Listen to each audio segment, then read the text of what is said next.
Desde el ámbito de la psicología, la educación, la psiquiatría y la neuropediatría, se trabaja desde hace años en la solución a algunos de los problemas más frecuentes encontrados en niños y adolescentes que están relacionados con el aprendizaje, las emociones y los comportamientos.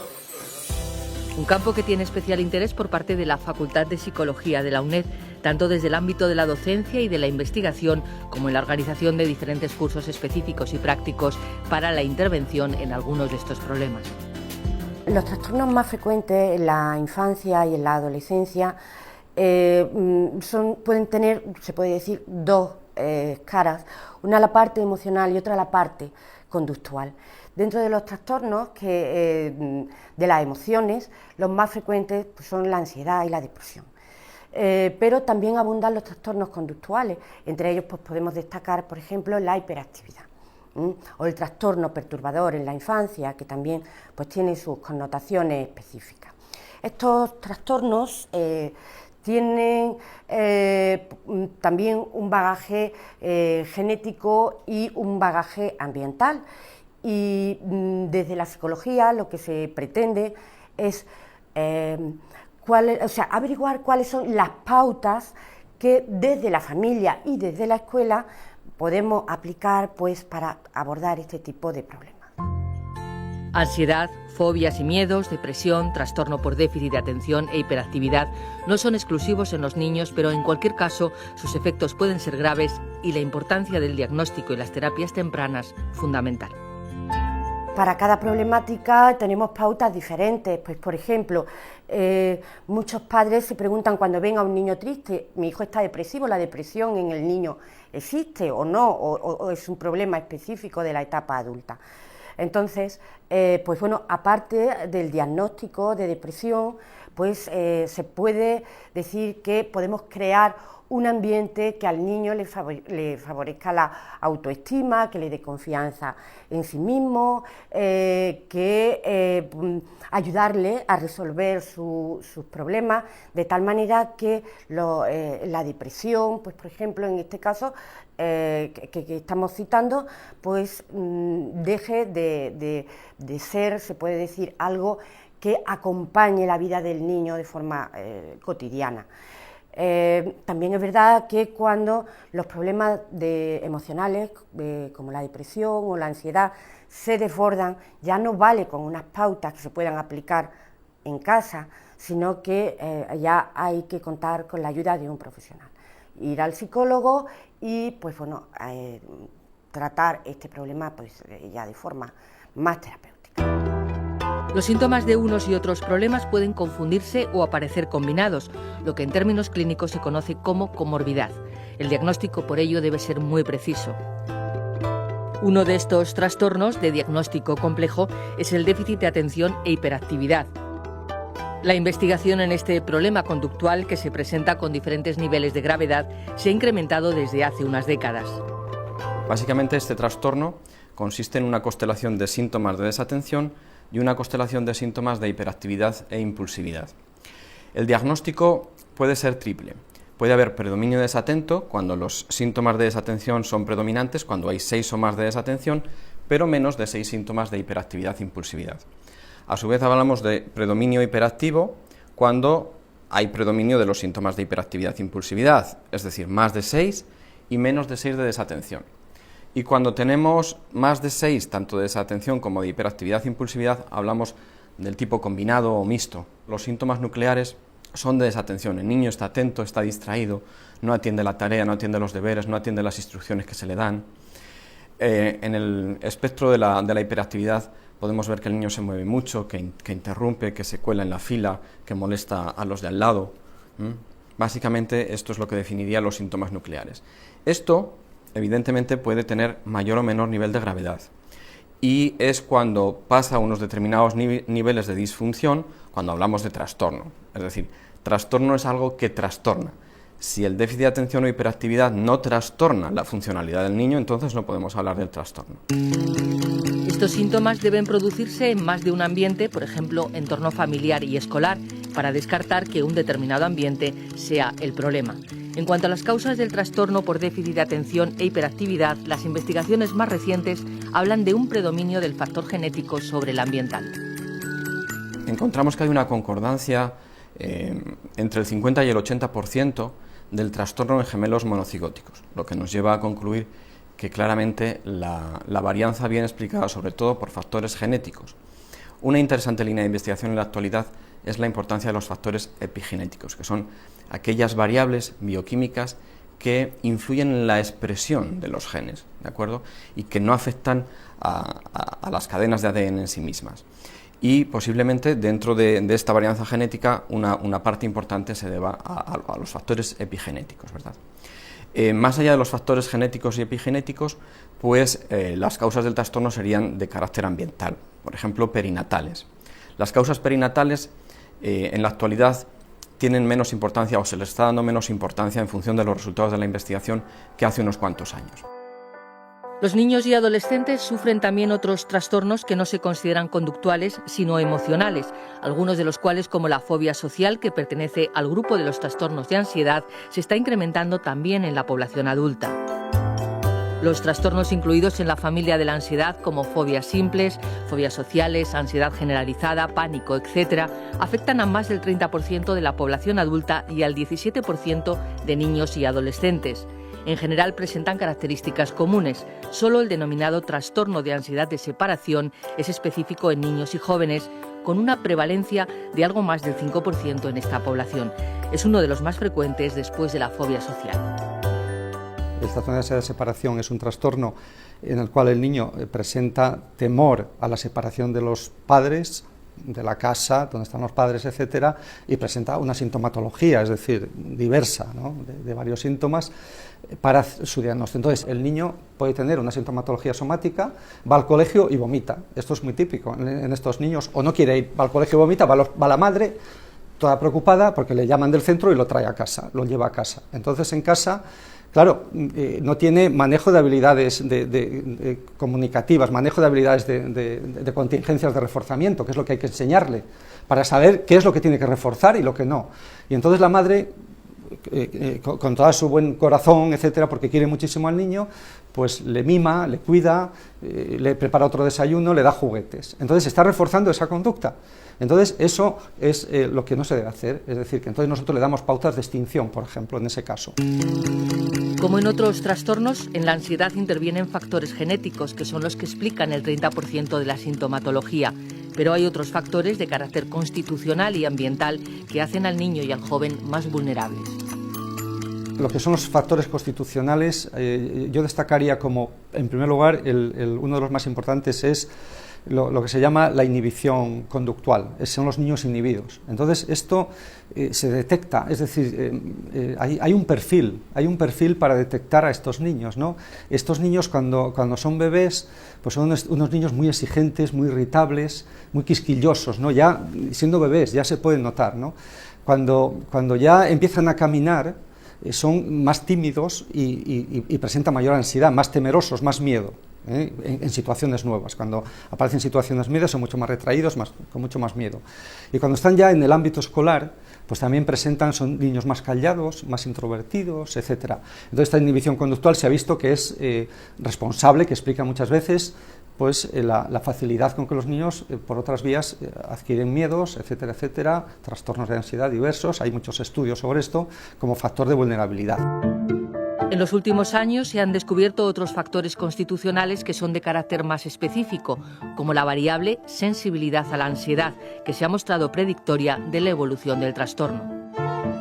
Esta es una variable que consiste en el temor que tiene la persona, en este caso el niño, a sus propios síntomas, a los propios síntomas de ansiedad. Por ejemplo, cuando un niño nota que respira mal, que se ahoga, un síntoma de temor a veces, de miedo, o cuando uno siente latir su corazón de forma muy rápida, un niño se puede asustar, lo mismo que un adulto. Entonces, las personas que tienen más temor a esos síntomas son los que tienen más vulnerabilidad, más sensibilidad a la ansiedad. Y esta variable es más específica del trastorno de pánico. También se ha asociado con la ansiedad de separación y con algunos otros trastornos más específicos. Es decir, que así como la inhibición conductual es más global, esta sería bastante más específica, ¿no? Es que te cita lo que mamá diga y lo que mamá quiera comprar solo, ¿eh? El estrés que rodea al niño o al adolescente en su entorno es otro factor ambiental que también les hace más vulnerables. Hay niños que viven en familias donde el contexto familiar es muy estresante, problemas familiares, etcétera, por ejemplo, niños maltratados, estrés crónico o estrés agudo con acontecimientos vitales fuertes, por ejemplo, por maltrato, etcétera, o por cambios de colegio, cambios en la vida, es decir, lo que llaman estresores de cambio, ¿no? Por ejemplo, a un niño le cambias de un colegio a otro, de ciudad, etcétera, también pueden afectar. Entonces, esas situaciones generan vulnerabilidad en el niño para adquirir trastornos de ansiedad diversos. El apego o relación afectiva con los padres es otro factor ambiental que puede influir en el desarrollo de la ansiedad. Los padres deben transmitir a sus hijos la seguridad y el afecto que necesitan. Entonces el apego puede ser seguro. Si es seguro, está protegido el niño. Es decir, esto está demostradísimo, ¿no? Pero si el apego no es seguro, por ejemplo, pues ¿por qué no le transmiten esa seguridad, esa confianza, o los padres son ambivalentes y cambian, etcétera? Entonces aparece el apego que llamamos inseguro. Y dentro del apego inseguro, pues hemos visto distintos tipos de apego inseguro, ¿no? Uno es, por ejemplo, el evitativo. El niño evita el contacto con los padres, el contacto afectivo, etcétera, ¿no? Este puede tener sus implicaciones clínicas, ¿no? En ese sentido. Pero peor que el evitativo es el ambivalente, es el niño que en un momento lo necesita, pero en otro no, en otro lo rechaza. Y recientemente se ha descubierto, me supongo que existirá de siempre, ¿no? Pero se ha descrito uno que es el desorganizado. Y en este tipo, pues sobre todo se ha observado en niños con maltrato, por ejemplo, abuso sexual, maltrato físico, incluso bullying, que es otra forma de maltrato importante ahora, el maltrato entre iguales. Entonces son niños que necesitan el afecto, pero no se fían. También influyen de forma negativa en el proceso evolutivo de niños y jóvenes otros factores ambientales relacionados con el estilo de crianza, es decir, con la forma de transmitir las pautas de educación a los hijos. Hay padres que son ansiosos, son ansiógenos, entonces transmiten esa ansiedad a los niños y esos miedos, es decir, muchos miedos. De hecho, nosotros hemos realizado estudios sobre este tema y sabemos que, y otros autores también extranjeros lo han comprobado, que los miedos de los padres influyen en los miedos de los niños. Suelen tener a veces los mismos temores, fobias y problemas de ansiedad. Entonces aquí se ha visto también que esto es un patrón de exceso de control, y estos niños pues realmente llevan unas pautas después inadecuadas, porque pierden autonomía, pierden capacidad de habilidades sociales, es decir, no logran esos desarrollos cualitativos que tiene que adquirir un niño en sus pautas de desarrollo, debido a que los padres, por ese exceso de control sobre el niño, pues no los dejan madurar. Hay padres que no les cuidan, que son padres fríos, etcétera, eso también influye, ¿no? Y hay padres, en cambio, más cálidos, más equilibrados. Entonces, quiero decir con esto que los factores pues son diversos, es decir, que hay que tener en cuenta a la hora de valorar la vulnerabilidad de un niño en este contexto. Esto es muy importante, sobre todo para la prevención. Desde hace unos años, el Grupo de Investigación en Psicopatología y Salud de la UNED investigan las causas y patrones de riesgo que influyen en la ansiedad de niños y adolescentes. Hemos visto en la prevalencia de miedos que, por ejemplo, un tipo de miedo que es muy común, de los más comunes, es el temor a que los padres se separen, el temor a la muerte de los padres, es decir, son síntomas de ansiedad de separación. Son los síntomas que hemos visto más frecuentes. Y hemos visto que, sobre todo en los niños pequeños, hay una relación muy estrecha entre los miedos de la madre, más que del padre, mucho más de la madre, con los niños. A medida que el niño es mayor, hemos visto que la importancia de la madre ya no es tanta, y entonces sigue jugando un papel importante, el padre no tanto en los miedos, y sobre todo ya los amigos y hermanos, amigos cercanos y hermanos. Entonces, bueno, esto creo que es importante también de cara a la prevención de trastornos de ansiedad, en este caso de las fobias, ¿no? De posibles fobias. Los trastornos tanto conductuales como emocionales afectan a muchas facetas de la vida de los niños y adolescentes. En muchos casos, estos trastornos continúan en la vida adulta. La mayoría de las terapias combinan diferentes tipos de intervenciones. En el caso del déficit de atención e hiperactividad, que se presenta con una importante diversidad de síntomas, los tratamientos son combinados con el objetivo de tratar tanto los síntomas nucleares como otros posibles trastornos comórbidos. Se combinan normalmente psicoeducación, tratamiento farmacológico e intervención psicológica y psicosocial, con especial énfasis en el contexto familiar y escolar, y se están investigando otros tratamientos alternativos. Hay otros tratamientos que espero sean prometedores, como la terapia de neurofeedback, sobre la que vamos a desarrollar un proyecto próximamente nosotros. Y bueno, hay una pequeña eficacia que han mostrado algunos metaanálisis respecto del omega 3, combinado con EPA, con un ácido que se llama EPA, ¿verdad? También hay algún metaanálisis que indica que bueno, pues sería conveniente evitar algunos colorantes y conservantes porque produce, no siendo la causa ni la solución del trastorno, pero algunos colorantes y conservantes podrían aumentar algunos síntomas de hiperactividad, tanto en niños que ya tienen el trastorno como en niños que no lo padecen. No caigamos en ningún tipo de alarmismo, ¿verdad?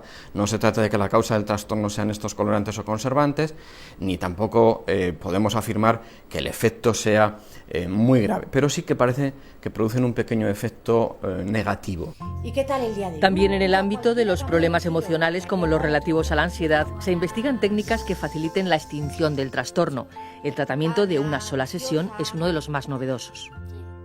Se ha hecho esto ya con fobias, con trastorno obsesivo compulsivo, fobia social, fobias específicas y ansiedad generalizada. Es decir, que no solamente es la fobia específica, la oscuridad, etcétera, etcétera.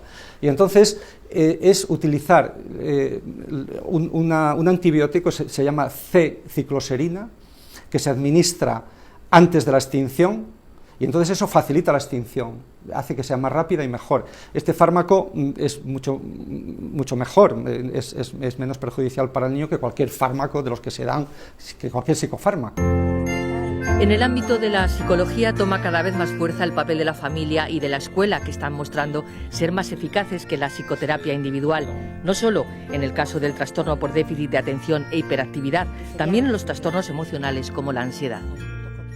En particular, los que parece que están mostrando más eficacia es la intervención sobre las familias, es decir, la intervención sobre la familia en su conjunto, sobre los padres, así como las intervenciones en contexto escolar. Pensemos que una hora de psicoterapia al niño a la semana, es poco tiempo de intervención. Lo realmente importante es que los padres, que están muchas horas con el niño, estén entrenados en el manejo de contingencias, ¿verdad?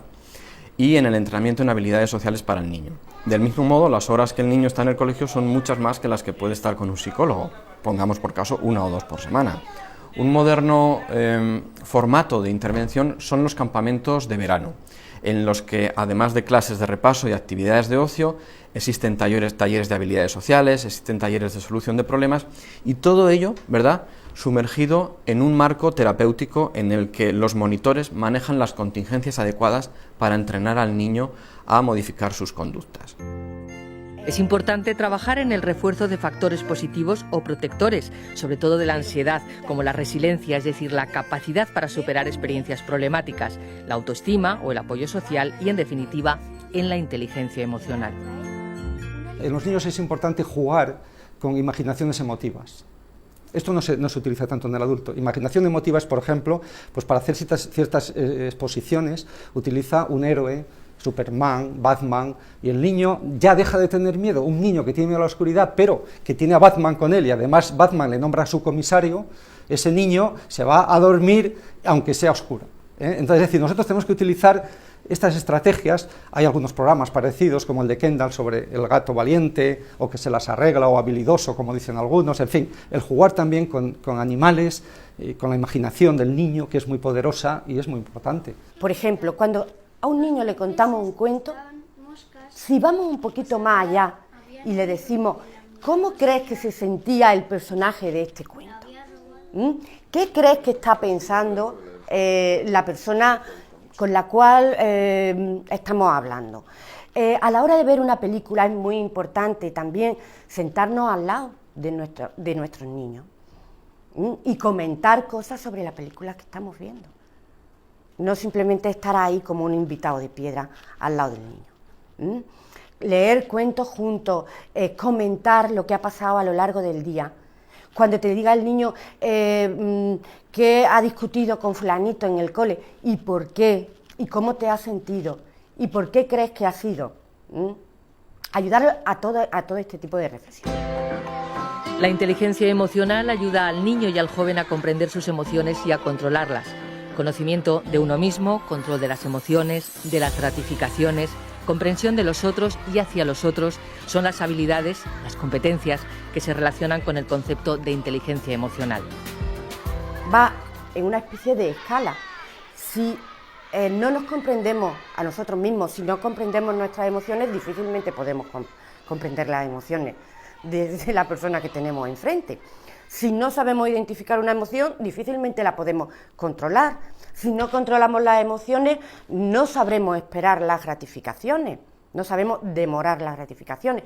Y así vamos avanzando hasta llegar a este manejo de las relaciones, a sentirnos bien con los demás, a una buena comunicación, a que los demás se encuentren bien con nosotros. Yo creo que pues estas 5 facetas es la clave de las personas que son apreciadas, que tienen éxito social, que saben manejarse tanto en el ámbito familiar como en el laboral. Y todo esto se puede aprender desde casa. El refuerzo o estímulo de la inteligencia emocional ayuda a la prevención de problemas y fomenta la adaptación social.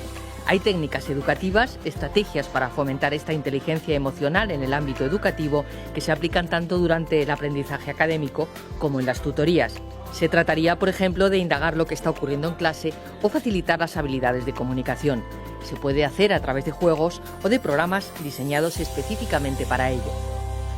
La propuesta, desde mi trabajo y en los cursos que imparto, es también formar al profesorado, porque cada vez más son los centros educativos que han tomado conciencia de la importancia de educar en valores, de la importancia de la inteligencia emocional a la hora de favorecer el aprendizaje, de integrar a los niños en la escuela, de que haya menos conflictos, porque todos pues sabemos últimamente pues los problemas que hay, no solamente ya en los institutos, en enseñanza secundaria, sino que cada vez son también más frecuentes en primaria. Hay muchos niños que están marginados en las aulas. Entonces, el enseñar en valores, el enseñar la comprensión que se pueden tener hacia los demás, pues yo creo que favorece también el aprendizaje académico, crear un clima agradable y no limitarnos a enseñar lo estrictamente académico.